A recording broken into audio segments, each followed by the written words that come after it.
प्रिय विद्यार्थियों, आज हम आपको महाद्वीपों के विस्थापन के बारे में बताएंगे। हमारा जो धरातल है, पृथ्वी पर है, कई बार ये महाद्वीप एक दूसरे से दूर भी गए तो आपस में इनके मिलन भी हुआ। ये सारी घटना घटित होती रहती हैं। हम आज वर्तमान में जो महाद्वीपों का स्वरूप देख रहे हैं, क्या वो पहले केवल एक ही महाद्वीप के अंतर्गत था? क्या उनका विभाजन हुआ? फिर विभाजन के बाद क्या उनका डिस्प्लेसमेंट हुआ, विस्थापन हुआ? उसके बारे में हम लोग इसके विस्तृत जानकारी प्राप्त करने का प्रयास करेंगे। तो जो कॉन्टिनेंटल ड्रिफ्ट थ्योरी है, ड्रिफ्ट माने प्रवाह, जो अर्थात महाद्वीपों का जो प्रवाह है, जो कॉन्टिनेंटल ड्रिफ्ट थ्योरी है, महाद्वीपीय विस्थापन सिद्धांत है, तो स्नाइडर ने 1858 में प्रवाह की बात कही। सबसे पहला स्नाइडर विद्वान थे, उन्होंने कहा कि महाद्वीपों का प्रवाह हो रहा है, यह प्रवाह की बात कही उन्होंने। एबी टेलर ने 1908 में उनका योगदान है इस थ्योरी के अंतर्गत। उनका लक्ष्य था, टेलर का, पर्वतों की उत्पत्ति का था। पर्वतों की उत्पत्ति कैसे हुई उसके बारे में वो अध्ययन कर रहे थे, तभी इसके बात उन्होंने की, प्रवाह की बात कही।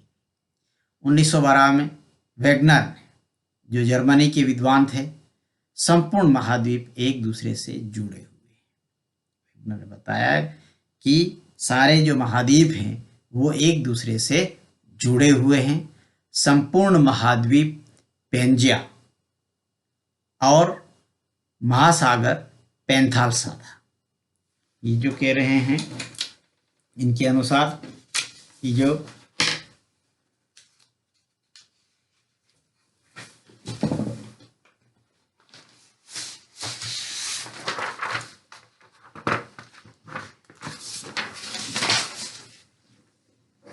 वेगनर महोदय का ये कहना था कि संपूर्ण जो महाद्वीप था, ये एक ही महाद्वीप था, पेंजिया, और इसके चारों तरफ जो जल राशि थी, ये तो हो गया पेंजिया, और ये पैंथालसा। इस महाद्वीप के चारों ओर जो जल राशि थी वो पैंथालसा कहलाई, और ये महाद्वीप है जो पेंजिया कहलाता है। ये वेगनर का मानना है।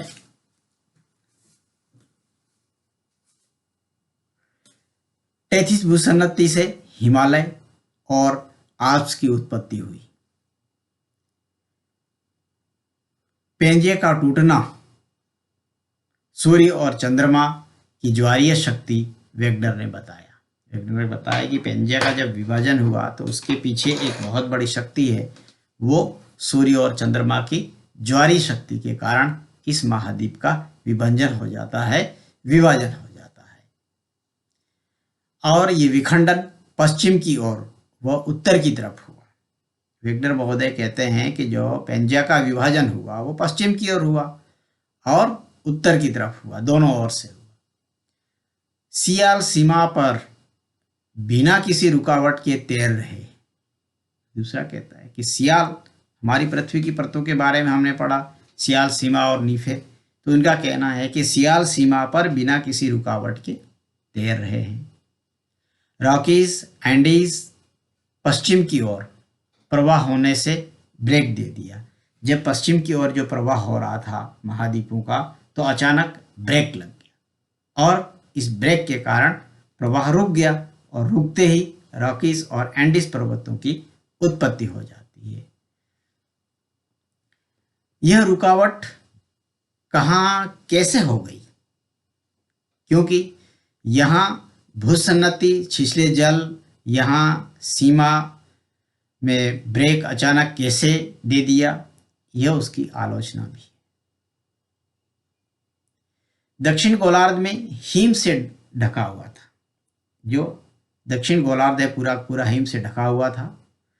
उस हिम युग के प्रमाण मिलते हैं।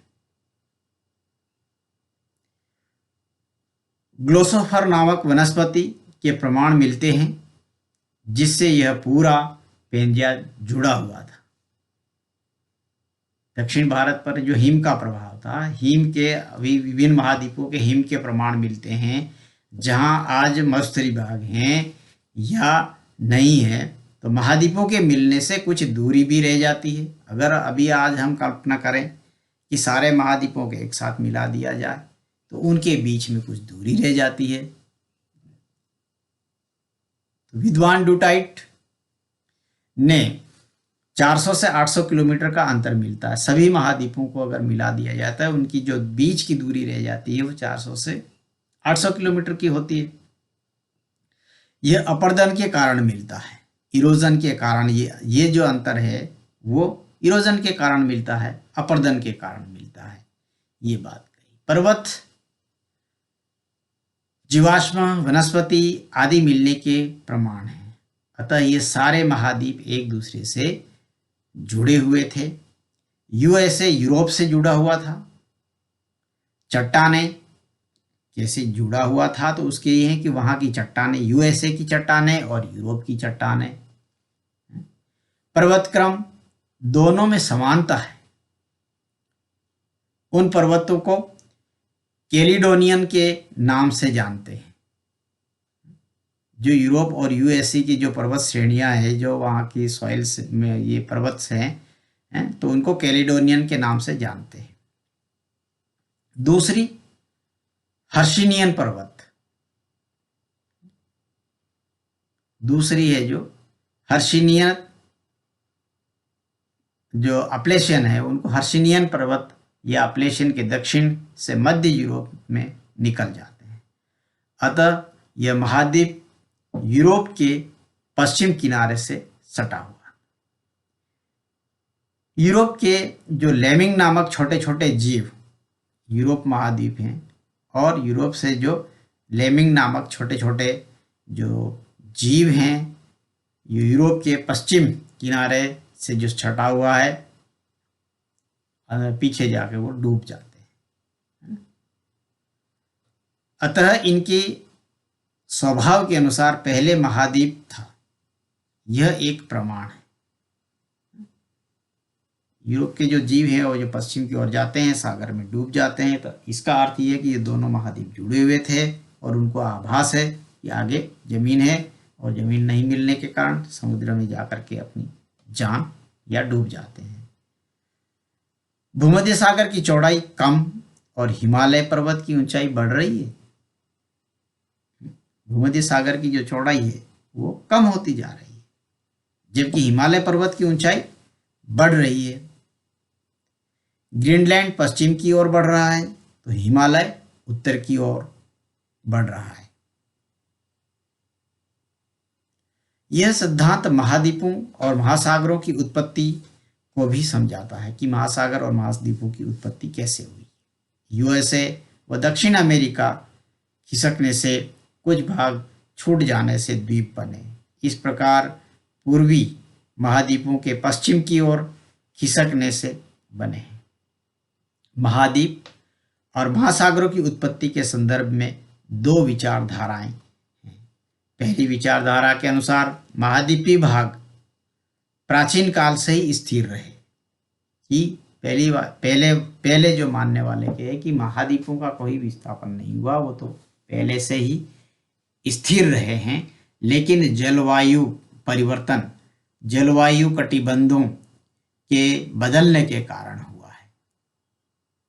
दूसरी जो थॉट हमारे पास है, दूसरी विचारधारा के अनुसार महाद्वीपीय भाग कभी भी स्थिर नहीं रहे,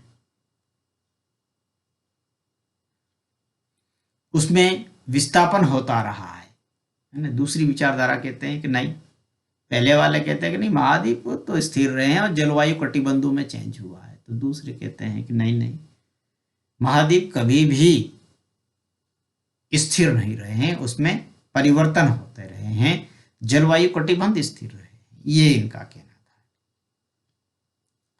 इस विचारधारा को ही डिस्प्लेसमेंट हाइपोथेसिस के नाम से या विस्थापन सिद्धांत के नाम से जाना जाता है। इसी को कॉन्टिनेंटल ड्रिफ्ट थ्योरी, महाद्वीपीय विस्थापन सिद्धांत कहा जाता है। महाद्वीपीय प्रभाव के बारे में सर्वप्रथम 1958 में स्काइडर ने इसका शुभारंभ किया था। इन्होंने संपूर्ण महाद्वीपों को प्राचीन समय में एक जगह एक दूसरे से सटे हुए बताया। इनके सिद्धांत का मुख्य उद्देश्य मौरदार पर्वतों की उत्पत्ति को समझाना था। इसके बाद 1908 में पहला प्रयास एफ.बी. टेलर ने प्रवाह सिद्धांत का प्रतिपादन किया। इनका भी उद्देश्य मौरदार पर्वतों की उत्पत्ति की व्याख्या करना था। ये जो हमारे जो महाद्वीप हैं वो उनको समझाने का प्रयास किया। आप यहाँ देख सकते हैं, ये है north America, south America, Africa, ये अंटार्कटिका है, और यहाँ यूरोप है, ये एशिया है, और ये हमारा इंडिया है, ऑस्ट्रेलिया का भाग है।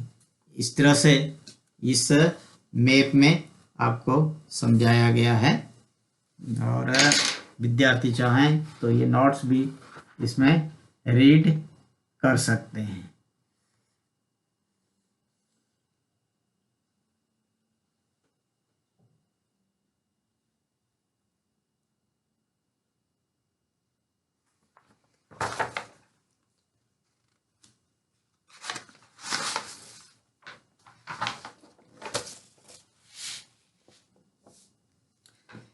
तो दोनों ही विद्वानों का है, स्काइडर और टेलर का, दोनों का ही मौरदार पर्वतों की उत्पत्ति के बारे में खोजना था। इनका सिद्धांत क्रिटेशियस युग से प्रारंभ होता है। अब कितने साल पुराना है क्रिटेशियस युग में, आज से कितने वर्ष पूर्व इनका प्रारंभ हुआ है, तो वह आप आसानी से, मैंने पृथ्वी की आयु के अध्याय में आपको टेबल दे रखी है, आप देख सकते हैं। क्रिटेशियस युग में उन्होंने बताया कि उस समय संपूर्ण स्थल खंड दो खंडों के रूप में विभाजित था। एक स्थल खंड उत्तरी ध्रुव पर था जिससे लारेंशिया, तथा दूसरा दक्षिण स्थल खंड जो दक्षिण ध्रुव पर था उसे गोंडवाना लैंड पुकारा जाता था। क्रिटेशियस युग में चंद्रमा की उत्पत्ति हुई थी। उस समय चंद्रमा पृथ्वी के वर्तमान समय की दृष्टि से ज्यादा निकट था। चंद्रमा की ज्वारीय शक्ति के कारण दोनों स्थल खंड प्रवाहित होने लगे। इस प्रवाह के कारण कुछ खंड टूटकर पश्चिम की ओर बढ़ने लगे, जिसमें उत्तरी अमेरिका व दक्षिण अमेरिका महाद्वीप हैं। दोनों ही महाद्वीपों के मिलने से मौरदार पर्वतों की उत्पत्ति हुई, जिससे हिमालय आल्प्स की रचना हुई। टेलर ने हिमालय व आल्प्स की उत्पत्ति बताने के लिए हजारों किलोमीटर का डिस्प्लेसमेंट विस्थापन बताया, जो गलत है। पहली इसकी आलोचना। इन पर्वतों के निर्माण के लिए 30 से 60 किलोमीटर डिस्प्लेसमेंट पर्याप्त है।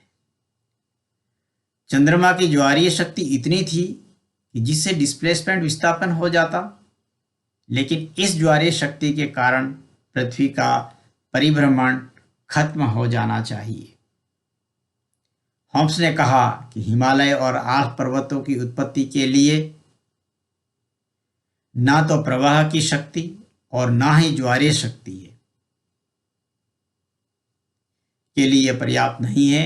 हिमालय और आल्प्स की उत्पत्ति को समझाने के लिए टेलर ने प्रवाह की शक्ति को काम में लिया, लेकिन इसके पूर्व के पर्वत अर्थात प्राचीन पर्वतों के बारे में उन्होंने कुछ नहीं बताया। भूगणित के आधार पर बताया गया है कि ग्रीनलैंड प्रतिवर्ष 5.5 सेंटीमीटर की दर से पश्चिम की तरफ खिसकने के 1930 के बाद कोई प्रमाण नहीं मिले अभी तक।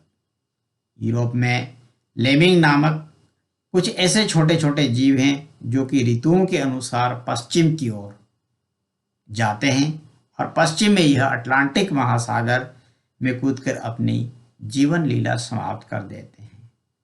तो इन जीवों की क्रिया से प्रतीत होता है कि इनके पूर्वज कभी पश्चिम में जाया करते थे।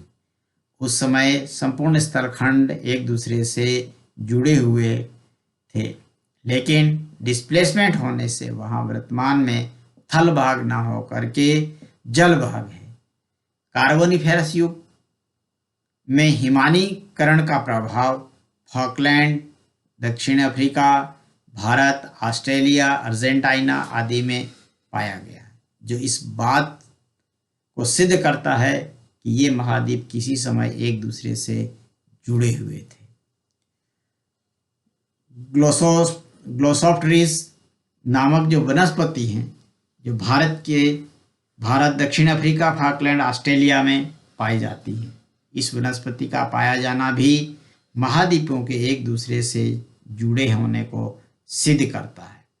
यह वनस्पति कार्बोनिफेरस युग के हिमानी द्वारा चट्टानी सतह के नीचे दब गई थी और वर्तमान में इस वनस्पति के अवशेष इन उपरोक्त खंडों में देखने को मिलते हैं। इन प्रमाणों के आधार पर वेगनर ने यह सिद्ध करने का प्रयास किया कि कार्बोनिफेरस युग में संपूर्ण स्थलखंड एक पिंड पेंजिया के रूप में जुड़े थे। बाद में ये प्रवाह के कारण पेंजिया का विभाजन हुआ, जिससे महाद्वीप एक दूसरे से अलग हो गए तथा वर्तमान स्वरूप को प्राप्त हुए।